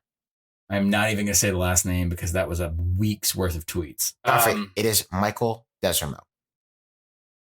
You have to trust me. You have to trust me that I looked it up, that I asked. Oh, no. The reason I'm pissed is that you're right. And thank you. Thank you. Believe me, I heard about it. You getting out Cajun by me is a tough one. But go ahead. Michael Desormeaux. I heard about it at my my wife's grandmother's funeral in Lake Charles. It got brought up. So anyway, if we are trying to figure this out, I can tell you that the entire Sun Belt is as well. Because there's good data that shows the circus left town. And there's good data that shows, well, the circus left town. And there's just not enough of a cycle for any head coach to be evaluated because of what the look, they got the shit into the portal stick last year. They did. And that was going to happen. It wasn't just Napier taking the couple guys to Florida. It was I can't remember his name off the top of my head, the receiver that went to LSU. They took a lot. They also sent guys to the draft. They had an offensive lineman get drafted by the Jets. They're not going to sustain, even if Napier had stayed, they weren't going to sustain if you create that amount of loss on a Sun Belt roster, this is going to happen. So everybody likes the staff. So I'm told, right? Everybody knows the staff can be as connected and as present in recruiting in a fertile area. There is still a healthy amount of skepticism that anyone will do it as well as consistently as that Napier staff did, even though there's bones of that on this staff. This is as much, I'm going to say holding with a lot of cautious optimism. And I think because he is a literal native son, he is from that area, as evidenced by the last name. He's going to get the benefit of the doubt for a little while, and there isn't a burning urgency. Now, if they fall sub 500 for a stretch, we'll revisit this conversation, Alex. For now, they are going to ride out what they hope to be a rebuild to that standard under this new staff. Elsewhere in Louisiana Tech, Sonny Cumbie, they were 3-9. I'm calling it holding. They were probably going to be bad. Really? Well, I'll tell you, it's a bad holding though. It's a holding. It's a holding with strings attached because remember when they fired Skip Holtz, and Lord knows I am not standing up here. I am not to defend Skip Holtz's honor or that they shouldn't have fired him. I just want to be so clear that I am not saying that. If you want to fire a Holtz, you fire a Holtz. There's any day of the week ending in Y, you can fire a Holtz. It's fine with me. I have no problem with that. Yep. But I think that Skip Holtz has a constituency there, right? Like people who thought, we liked Skip Holtz, maybe because of the name, maybe because he had taken them to some pretty good years, including a 10-win season as recently as the last year before COVID. And I don't think that was an entirely controversy-less firing. And, you just sort of wonder about the A word, alignment there. Not necessarily in this case between just president, AD, coach, but just are the fans behind this guy? Is the money behind this guy? Especially now when that's more important than it's ever been. And I'm not saying no, but I would like to see a little bit more than, 3 wins in 12 games. After firing a coach who was kind of popular, even though it had gotten to a less than stellar place by the end. This year, though, they are portaling very hard. Hank Bachmeier from Boise is there this year. Yeah. Dakotas Crawford, NIL king, or should be. He is there this year. So, we're going to see. They're recruiting at a good clip for the current iteration of Conference USA. Oh, that's the other thing. Yes. The other thing about the vibes not being good, just the that you're in Conference USA. Is that they're in Conference USA. And they don't want to be. I mean, there's no way they want to be. They're not in the best financial situation, but they do view being in CUSA as a little bit of an advantage in the short term, and that hopefully they can create a Western Kentucky type of run of a couple seasons of 9-10 wins. I would be, what are we calling buying on that? I'm losing our verbiage already. Good. We're saying good. Things are good. I I think it's good. I actually think it's really good. Bringing in Bachmeier, bringing in just portaling guys in who are going to be more familiar with the structure of that system and the fact that what Sonny runs is like fairly accessible, and they just had a shit roster last year based on where they finished versus. Yeah, I would buy on this team. I would say it's pointing north. I don't know what the cap is on it. Okay, so we go up on I Sunday feel Company. pretty good there. Yeah. Steven. Like Tech still has some financial stuff they got to solve, but like I'm not saying this is Boise of the Southeast or anything, but like I like where they're headed. All right, Stephen, we've done Louisiana. We've done Louisiana Tech. Let's go to a peer Louisiana institution. That's Louisiana State University, LSU Baton Rouge. That's right. The Ag School, the flagship state university. I've copped out for a year and a half saying I don't know what to expect here. I think that's because I'm trying to drill down too much on Brian Kelly in the SEC and worry. I think that was clouding my vision. Here's what we know for sure. This is a really good staff. And this is a roster that seems to have firmed up pretty well. As we record this, Alex, I don't think they had anyone go in the second window. It seems like that's right. As it we record seems like this. LSU not only has like a pretty good roster situation right now, but like while we wait to figure out who's going to play quarterback for Alabama, like yep. you won. No, I'm not saying it yet. Nor am I. We're not. We're not doing it yet. But it will be an LSU hype off season, and it probably should be. I will check in after summer vacation with my in-laws and let you know if it's an 11 out of 10 or a 29 out of 10. But there is I've relayed this before, but I really do think it speaks to everything about this program, which is at the very least you win one national title. It's tracking like that. I do think there's a gulf or a delta between them and a Georgia. Huge. At the moment, I'm not saying that. Huge. Right. But so far in the, hey, let's measure out who won and who lost and who was right about South Bend and who was wrong about South Bend, it's looking a lot smarter down in Baton Rouge. Again, incomplete data set, and I think it's going to be like 4 years before you can make that ruling. But I know this. Again, he's staffed extremely well. And Dimbrock and House are going to be sought after in this cycle. They were sought after in the last cycle. And what he can do, and what I think he can do, is use all that damn TV money to basically create that 3 head coach system that Dabo profited off of for so long, in which like Chad Morris was unmovable. Brent Venables was thought to be a lifer. If you can enter into that phase, which is what Ed Orgeron wanted to do, then I think if you bring in BK and he inspires more of the statesman-like demeanor or inspires more of the trust that you would have down there, and he can do it politically, and you keep House and you keep Dimbrock, and also you just have a quarterback who's talented, who's going into the second year in a system, which is like an inconsistency that like LSU's quarterback situation is one amazing year with Burrow, right? And then when you pull back and you look, you're like, God, they were constantly refreshing the machine, right? Just to have the battery of quarterback, receiver, offensive identity. I mean, you go back and you think about how many OCs that they cycled through, like the Matt Kennedy years. That one didn't work. They are going to be as talented, not as talented as a national title team, but they're going to be a very talented team, let's say, with calm and consistency this year. And I'm going to just kind of trail off now because anything else is going to get into prognostication. Yeah. And I've been very, very hands-off in trying to figure out who they are and what they are. But I think looking at the whole Brian Kelly and the SEC thing, that's the wrong way to look at it. It's the infrastructure. And by the way, Alex, you know, I keep referencing the staffing thing, the staffing thing. What did we just see? What did we just see in South Bend with regard to staffing? An attempt to hire an offensive coordinator, Andy Ludwig from Utah, and it not happening for reasons that didn't sound like Marcus Freeman's choice or doing. It wasn't good. I think it's May. It is May, but I'm on board with like, look at what's in front of your face with what is on that team. Like we wouldn't even mention Harold Perkins, probably going to be the best defensive player in the country this year, or at least the most like famous good defensive player in the country this year. The young offensive tackles who are both true freshmen and both pretty decent as true freshmen, quarterback back, good receivers back. Yeah. Like you can look around and you can see what's happening at LSU. Mario Cristobal at Miami, the vibe here for year one was rotten. Obviously, they were horrible, been gone over. Going into year two, I don't know that it's exactly a better win now situation, only because they gave him the deed to the school. They are not going to fire this guy unless you could Pruitt him or David Beatty him, and just find some way to make it up. And spoiler, they don't want to do that. I know they don't want to do that. Yeah. This is their guy. It has not worked at all.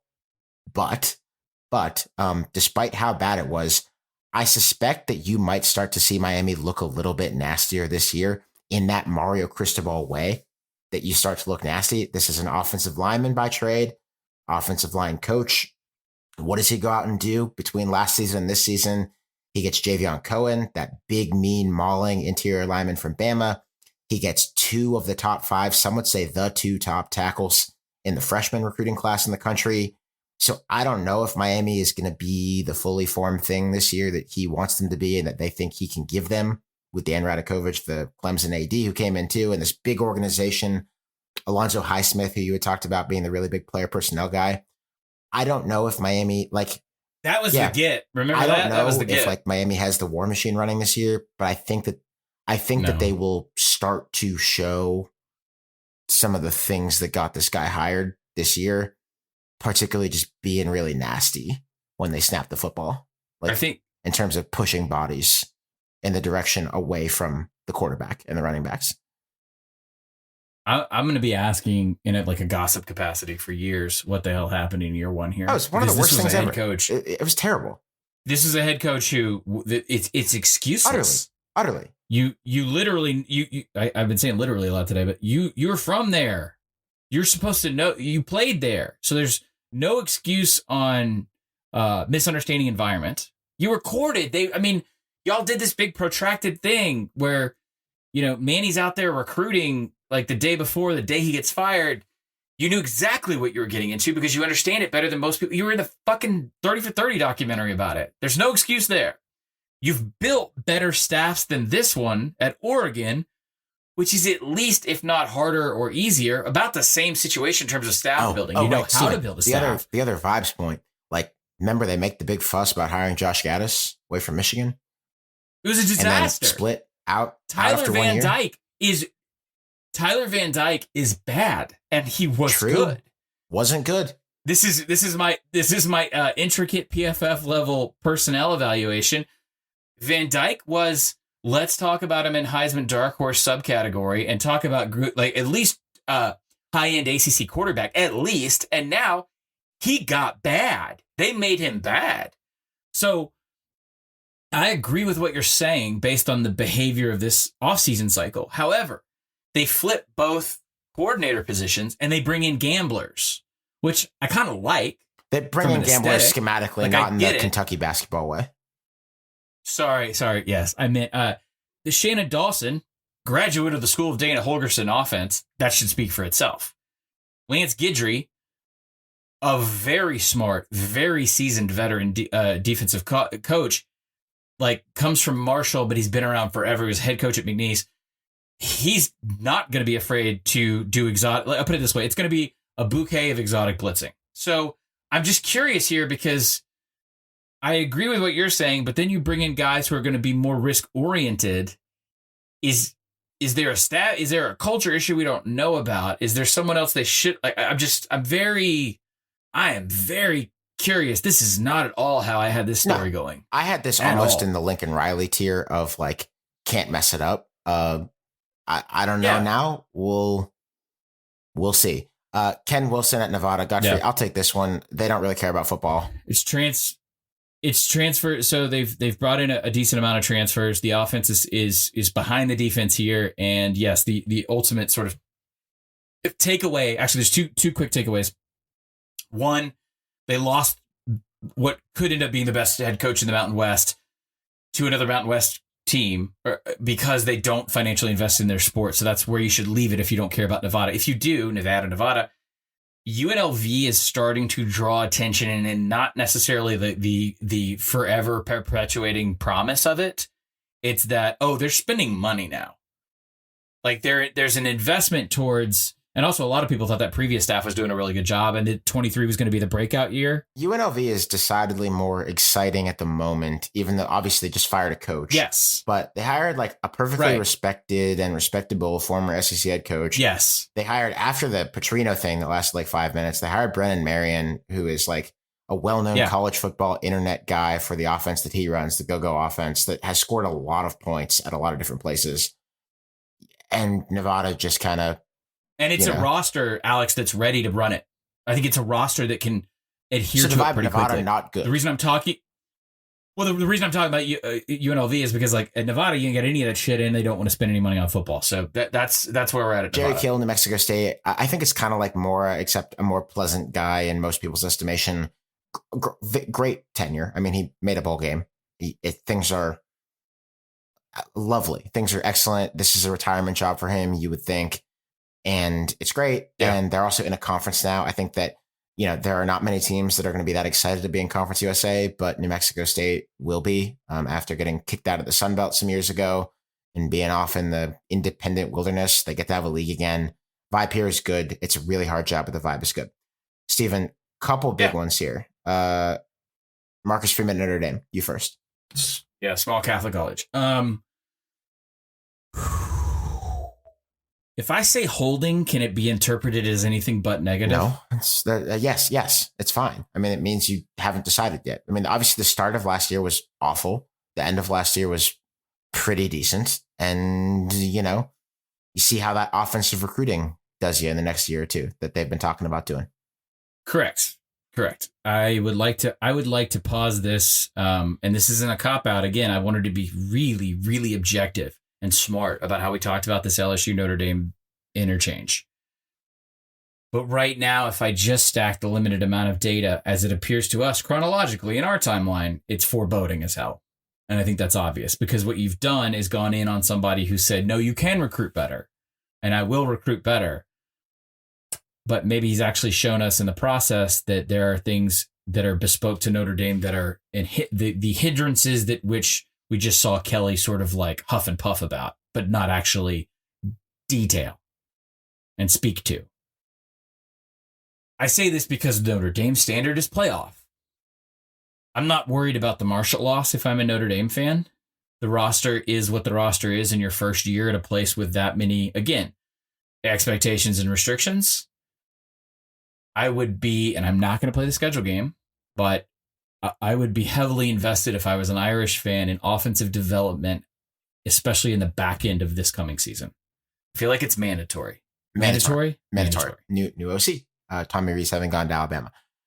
Brent Venables at Oklahoma. This one is obviously in the better win some games or trouble situation. I don't mean that in necessarily a hot seat way. I'm not reporting that at all. But Oklahoma being terrible by their standards and by what they want to be, terrible. We're not going to say, they're mediocre. That by most standards, sure. They were terrible for what they want to be and what they are in the sport. That happening 2 years in a row, right as they leave the Big 12 for the SEC, would put them in a precarious place. And one that would, call into question if it is possible that Brent Venables could get that train turned in the complete opposite direction if it was ugly again this year. Like, they have to win. They have to be, I would say that if Oklahoma is not a Big 12 championship game participant this year, that seems fair to say to me. Like, if they're not a 10-win team at least and are not clearly in the top rung of the Big 12, that strikes me as like trouble. Because it's not going to get easier when they go to the SEC. I don't see how this roster is going to be quote unquote SEC ready. I don't see how. It could happen quick, but it could happen quick. Yeah, but not in depth. Yeah. And I mean, I'm not with your twos. I just don't. Texas is going to, barring something wildly unforeseen, Texas is going to go in with the deeper, more conference-ready roster. Probably. Some interesting Oklahoma roster notes for this year. Obviously, Dylan Gabriel is doing it again. He's coming back. He's going to presumably be their quarterback. That is as is going to always be the case at Oklahoma. There are a lot of stars next to names in Oklahoma's quarterback room. And in theory, if the season was going badly, you could get a look at the future at quarterback for Oklahoma this year. We'll see. Austin Stogner, the tight end who left for South Carolina with Spencer Rattler, is back for a second tour of duty in Oklahoma. So like he's like an honorary Stoops at this point to come back and be there twice in the course of his career. But like to me, this is a really huge year for Oklahoma, because if they are not Oklahoma this year, like what Oklahoma is almost every year, then it's a lousy time for that. It's a lousy time for that going into a league where you're going to have more losses on the schedule because you just are. You could go one of two ways in that Venables doesn't understand some things yet because he's not actually a head coach. You could do that. You could also go with, you can still faithfully and get numbers out and say, you're now seeing the evidence of what we as Oklahoma fans were concerned about in the sort of what Riley was carpeting over, if you will. And I think by the end of this year, we'll have a better idea of it. Is it A, B, or is it C, which is A and B? That's a really good point. The Oklahoma fans were right that Riley had left a mess, or they were wrong about how replaceable he was. I think it might be both. It might be both, because Lincoln Riley can take over, can coach a team with terrible depth, a bad defense, and a questionable offensive line, and take them to within a couple of plays of being in the conference title game in the playoff. He did that his last year as Oklahoma. Remember the night that he said, hey, I'm not going to be the head coach at LSU?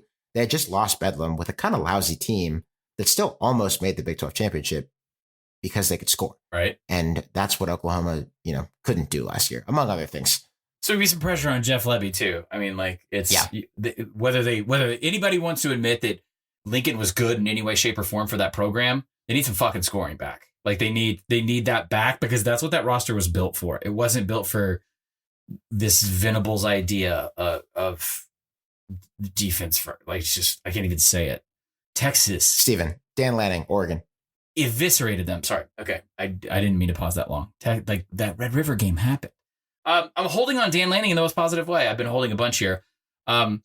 There's nothing that you can report out of Oregon that bothers me or that encourages me that we will see any difference there. How's that? Bo Nix, God bless his soul. How could you not be a Bo Nix fan at this point?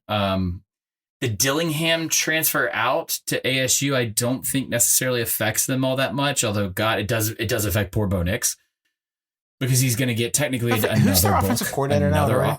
This is one of those May things that I would remember in June when we look up the season. What did they do? It's funny because when I report on these things, I just put them in notes, and then if I don't, it's Will Stein from UTSA. Yes, it is. Yes, it is. I had to look.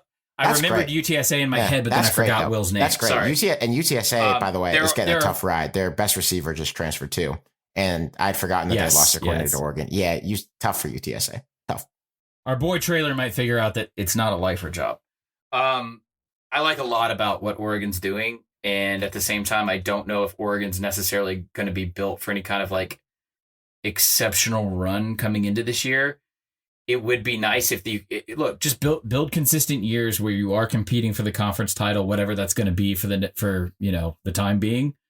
You're going to dominate in what we think is going to be the Pac-10 for now. Everything here, I feel like, has to come out with like an asterisk, but he's everyone I talked to said he's recruiting at the same level Mario was, and has the same understanding of like looking at the national matrix from the SEC standpoint and figuring out how to translate that into Eugene, which is why he got that job. It had shit all to do with like he's at Georgia.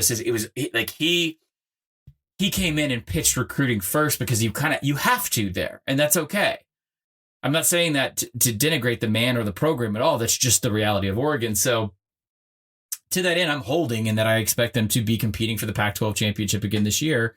I don't know if we're going to see anything exceptional that pushes them into like playoff contender status or anything like that. I'm going to do two together here because they are rivals and they play in the same city. Rhett Lashley at SMU, Sonny Dykes at TCU.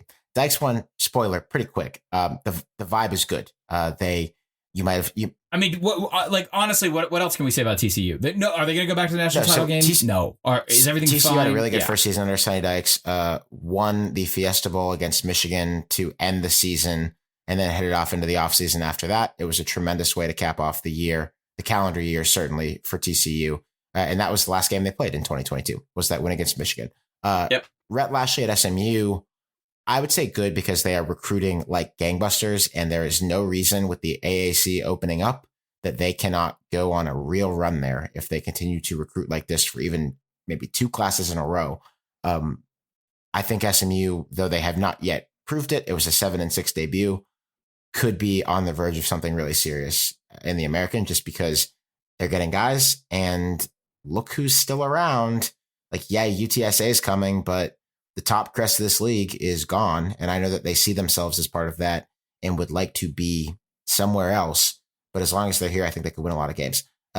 Stan Drayton at Temple, holding here, probably not going to win a lot or durably in this job because almost nobody does. No. But good news is they beat the hell out of 2 really bad teams last year, UMass and USF. So they showed that they were an echelon above the very bottom, and that's something. They also have a lot of players back. Anytime you have a lot of players back from a really bad team, I think they went 3-9. You don't know what that means, but maybe they could squeeze out 6 wins, kind of be like a Bowling Green team last year that was like mega experienced and was able to find a ceiling and play in a bowl game. I wonder if it's even possible for Drayton to make this a positive experience for him in his career, because if they get to 6 or 7, it's a miracle to me. But but I think the institutional memory in the industry is still it's Jeff Collins and it's Matt Rule. It's like it's so precarious there that for him to go back when Rod Carey kind of brought it back down to the dirt, if he got to a bowl eligible year, it would be monumental. I just don't know if it would be valued as such. We'll find out. So. Joey McGuire, Texas Tech. We've talked about this one so much. This one's but good, right? Good, yes. When I was doing the roundup, Alex, like it's not new news necessarily, but there are a lot of people in the Big 12 who are more cautious about the UTSA comparison than we are, because the quote that I got that I think I chopped up a little bit for the magazine was like, Joe McGuire's great and he has the recipe, but he didn't physically move Lubbock any closer to Dallas or Houston. That's what I was told. Yeah. Meaning, if everybody's operating with this new THSAA mentality, and these guys are rock stars at the collegiate level now, but if we all have a rock star, how is this working? A reasonable question. Yeah. I'll put it this way. The phrase the University of Houston got brought up 4 times when I talked to 2 coaches about Texas Tech's 2023, and not just because they lost a backup quarterback technically to Houston, who transferred over. It's just that they're going to be good. I think they're going to be fine. They're going to be consistent. But right now, they're not showing anything they haven't shown in previous iterations of sort of up, down, offensively strong, a little weak. I think the jury might be out. People might be getting a little hipster skeptical of the high school coach turned FBS coach in the state, although McGuire is highly respected and loved. Yeah. Just that's what I hear. I feel like that's one where it's a good idea, but when we've been talking about it for like 2 years, that means other schools are doing it too. Yeah. And nothing lasts forever. Yeah. John Summerall at Troy, great. And I would probably, won, I think 11 games last year with the bowl and one of the best defenses in all of the land, P5 or G5. SEC head coach probably at some point. Like, they're losing some on the defense, but otherwise, like things like what you saw is what you're going to get. They're losing Carlton Marshall, the all-time tackling king in FBS, and some others. The interesting question for me about this situation is when he leaves, because he's gonna. What will there be like an edifice remaining to build on? Because it didn't seem like there was when Neil Brown left. Like we saw how quickly Chip Lindsey basically zeroed things out there, and then Summerall built it back up. But like that was different because the Sun Belt was a little easier then. Even a year ago, the Sun Belt. Remember, like James Madison was just coming, Marshall was just coming, Southern Miss was just coming. If you, it's just that's my question here. But for now, for him and for Troy, things are very, very good in this situation. Don Brown, UMass. Godfrey, safe to put this one in the Mora kill kind of situation there. Yeah, but it's just that much harder. I mean, like I get it. He's a very, very intelligent defensive coordinator and highly respected in the industry. But like, I've made the Jesus Christ joke before. This program doesn't need to be in the FBS. Move down. Like, Don Brown is not going to win you 8 games. Yeah, probably going to be challenging. I'm thinking ways that you could be proven wrong about that, but I don't have one at the top of my head. Look at all they do is exist now as they're a 12-game homecoming schedule now. It's just what are you doing? Lincoln Riley at USC. Only question here is whether the first playoff comes playoff, man. Yeah. whether it comes pre or post expansion. So this year after, we won't. I mean, we get it, right? We don't. Sometimes we've said so much about a coach that I feel that including them in an exercise like this is silly. A different coach that including in this exercise is silly is Tony Elliott for drastically different reasons. Yes. Not going to do the conventional eval. Before the 3 players on this team lost their lives in a shooting that devastated that entire community, things were looking bleak on the football field. They had gotten worse. They had declined, and people were asking early questions. But now it's just not about that anymore. And it's about how he leads. It's about how he is for the young men in his care. And I think everyone's rooting for him. And like, I assume that it would be pretty hard for UVA to evaluate him on strictly football terms this year either. So no, and they were never, look, if that had never happened, and let's just say Tech blew him out or something, he would be on the exact same ground coming into year 2. This was always going to be a long-term thing. It was one of the things a long-term evaluation. It's one of the reasons that UVA appealed to him coming from Clemson. Yeah. So I don't think that changes anybody's vantage point. Had 2 ACC guys say like, man, everyone's really fired up about them in the spring. Like, just kind of assistants talking around, talking shop and gossiping. And I think what that means is that they are noticeably improving from 1 to 2. That doesn't mean that they're going to be a conference contender. It just means like, hey, they're kind of getting their shit together and they look a lot different. And when we see the film of their spring game, it'll look different. Yeah. I've got the other Virginia school here, Alex. I'm actually going to go holding. I don't know if this is shocking for Brent Pry and Virginia Tech. It's hard to break a rut. It's really hard to break a rut. And if you're not naturally resourced, it's extremely hard to break a rut. And we would talk for years about how Notre Dame hadn't won a bowl in the lifetime of a recruiting cycle. We would talk, a lot of cute, funny things, or, how these schools came to the ACC. They were supposed to be powers. They never even won the damn thing. Stuff like that, right? Stuff like that. Virginia Tech is now a football player age generation away from relevancy. And the roster is bad for reasons that Brent Pry completely understands and can sit down and tell you about. And it starts with defense, and it starts with the secondary. And on offense, they're miserable because, ironically, insanely, in spite of whatever, Justin Fuente tried every quick fix Texas brain thing possible in Southwest Virginia, and they all failed. And there were no quarterbacks when the new staff came in. And it's not noticeably better leaving spring. And I think Tech will tell you that.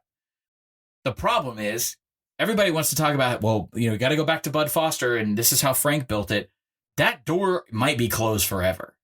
The idea that you go in and build from Virginia Beach and Newport, and the idea that you become a Virginia school again, Virginia-centric, is the right one. It's infinitely harder. And this now. We talked.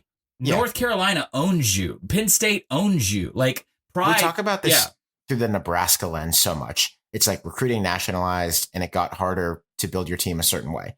Virginia Tech is a pretty good other example of that, because what team in the eastern half of the United States does not want to recruit players from where Virginia Tech used to recruit all their players, and still would love to? It's a dead letters, Alex. It's close. Yeah, no, it's not far away. And like I love the Hokies, but like I just I had an assistant tell me in the gossip stuff that like you have to break the cycle to start a new one. So like you got to get the kids in to not be bad, but to get the kids in, you got to not be bad. So because kids you're not going to get a 4-star at a Newport to come build and do 2 years of 2 wins. And, we go to the fucking Military Bowl, that's not going to happen. It's become challenging. Last 2 on the list, Godfrey, the 2 Washington schools who we'll take together because one success relates to the others or to their failure. And these teams are competing all the time. Kalen DeBoer at Washington, I think safe to say good. I think Jake Dickert at Washington State, I think probably safe to say holding big year. What I'm interested with for Washington State this year is the offensive coordinator quarterback tandem. So Cam Ward, really polished FCS quarterback from Incarnate Word, comes up, has an okay, like fine, perfectly respectable first year, but did not go supernova, did not go like Vernon Adams at Oregon that one year after he came up from Eastern Washington. I'm interested in the coordinator. It's Ben Arbuckle, who was the latest Western Kentucky offensive coordinator. Remember, each of the last 2 years, Western Kentucky, they have just brought in some new coordinator and some new transfer quarterback from FCS or D2 in one case and put up numbers, and it's worked. I think this guy knows what he's doing. I'm curious to see how he plays with Cam Ward at Washington State. If you're Washington and everybody wants to reduce it to like, well, yeah, you're going to look good if you get Michael Penix. You still have to go get Michael Penix. Yeah. You still have to value him a certain way and understand that you can elevate him and then also do the super quick power wash culturally that was left behind by Jimmy Lake. So I'm in on Washington. I'm in. Like, at least in terms of as long as he's there and he's the quarterback, they can make a perception changing run for recruiting because, by the way, everybody's thinking about West Coast recruiting post USC, post UCLA. There's a way to look appealing to the LA market as a Pac-12 school. And just by the way it fell on the schedule, Washington might have that advantage. So at the end of this exercise, I am left with the conclusion that the only schools that I felt particularly like, damn, this is kind of a big year and it's really not going in a good direction right now, are 3 of the high profile, most lucrative, wealthy hires that were made. Oklahoma, Florida. Notre Dame. I mean, if I'm being honest, Notre Dame, like Miami as well. I meant to say Miami, like, you know, there's also a lot, I will say there's a lot of inertia and I find that ironic if we're just sort of learning from the exercise, Alex, because we're trying to hyperspeed everything in the industry where it's like, well, you have portal now and you have NIL and you have the ability to flip a roster faster than ever. I think I said holding way more than I said anything else on this show. Maybe that's relative more to the G5 jobs. I don't know. But there are still, that might just be the SED-ness of how we evaluate. And by the way, we'll be that self-referential because I don't want to make snap decisions about some of these coaches. But yeah, I do find it interesting that the dread kind of starts at the top with the moneyed positions. Thanks for listening. Patreon.com/SCD. Tickets out now there. Discounted early access for patrons. Come see us in DC. Want to see you there.